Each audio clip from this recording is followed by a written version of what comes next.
ایک زمانے کا ذکر ہے کہ مشرق کے ایک عظیم الشان سلطنت کا بادشاہ، جو غرور اور طاقت کا پیکر سمجھا جاتا تھا، ہر رات ایک عجیب خواب دیکھتا، ایک نایاب بولنے والا پرندہ، جو اس سے کہتا، تیرا زوال قریب ہے، اے خود پسند بادشاہ۔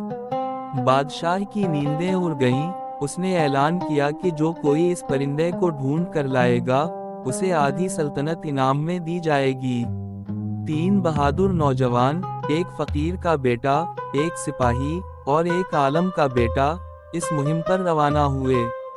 برسوں کے سفر، جنگلوں، پہاڑوں، جادوئی وادیوں اور بلاؤں سے لڑنے کے بعد، وہ ایک سفید پہاڑ کے اوپر موجود سنہری پنجرے تک پہنچے، جس میں وہی خوابوں والا پرندہ قید تھا۔ پرندے نے کہا، مجھے لے جانا آسان ہے، مگر بادشاہ کا غرور میری بات سنے گا نہیں۔ جب نوجوان پرندے کو بادشاہ کے سامنے لائے تو پرندے نے صاف کہا، تیرا زوال تیرے غرور میں ہے، نہ کہ میرے الفاظ میں۔ بادشاہ غصے سے آگ ببولا ہو گیا، پرندے کو مارنے کا حکم دیا، مگر اسی لمحے محل لرزنے لگا، اور آسمان سے بجلی گری۔ بادشاہ گر کر ہلاک ہو گیا۔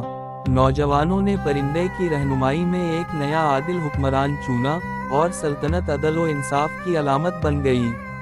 پرندہ اڑ کر آسمان میں غائب ہو گیا، اور یوں خواب سچ ہو گیا، زوال ہمیشہ غرور سے آتا ہے، نہ کہ پرندے سے۔